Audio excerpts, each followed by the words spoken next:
Hey, what's going on internet? This is Josh Noel from SonduckFilm. So I don't do many film gear review videos, at least not very recently. However, Aputure reached out to me to review the LS1/2W. I will start off by saying I'm not getting paid to do this review. I'm doing it because Aputure is one of my favorite film gear brands and it's always worth it to me to share their gear to filmmakers. I have reviewed Aputure's 120D and they are monitored the VS5X in the past, which I still use today. Now, LED lights have been taking the independent film community for their lightweight, compact design, battery power capabilities, and for their dimmable control, all of which is featured in the LS1/2W.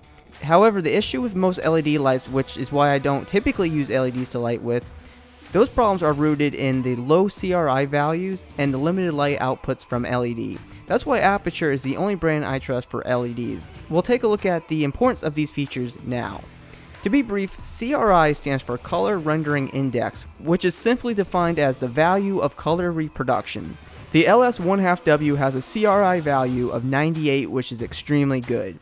With this light, we can easily reproduce colors in my face, and it makes it easy for color correction. However, when I swap to a different brand of LED, the CRI is rated much lower, and you can easily see that my face falls on a smaller color palette. You can see the side-by-side comparison and the importance of CRI. It's very important to keep the feature of CRI in mind when you're purchasing an LED light. Now we talked a little bit about CRI, let's talk about light output. I always prefer to shoot with powerful lights and try to keep them as far away from my talent as possible, just to keep them evenly lit. However, when I shoot with LEDs, especially when I shoot day interior scenes, I do not necessarily have the flexibility to keep the lights far away because LEDs generally are not as powerful.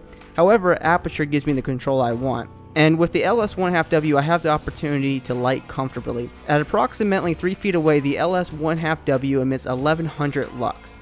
In simple terms, if I'm shooting at an ISO of 800 and a shutter speed over 1/48, my aperture will be set close to a T8 or an f8, depending on if you're going with cine or photography standards. And shooting at a T8 is about 3 stops more than what I actually need to shoot, because I prefer shooting at a T2.8 or lower, so I can easily keep this little beast a good distance away from my talent. Now that I've talked about what I value in an LED light, let's talk about the specifics of the LS1/2W. Out of the package, you have the LS1W itself, the controller box which allows you to dim the light, all the needed cables to run the light via battery or on house power, and my favorite piece, the remote that allows you to control the light anywhere in the room. You can dim the light easily to 10% and all the way to max 100%. You also receive a handful of diffusion sheets that can be inserted in front of the light via the clips on the top and bottom of the LS1/2W. Here's a before and after view without diffusion sheets, and here's the view with diffusion sheets.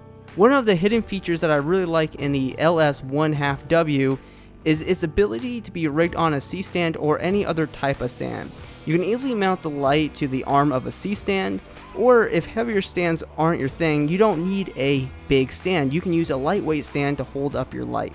Here's a variety of ways you can use the LS1/2W to light your talent. Since the light outputs a good amount of light, you can easily use it for day interiors to reshape the light on your talent's face. I also like this light as a great backlight because I have the remote in hand. I don't have to walk across the set to dial down the backlight. I have the remote and I can dial it down behind the camera. So it's also a great backlight in that regards.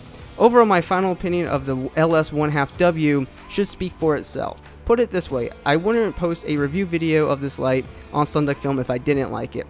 So I highly recommend the LS1/2W and Aputure to be in your lighting arsenal.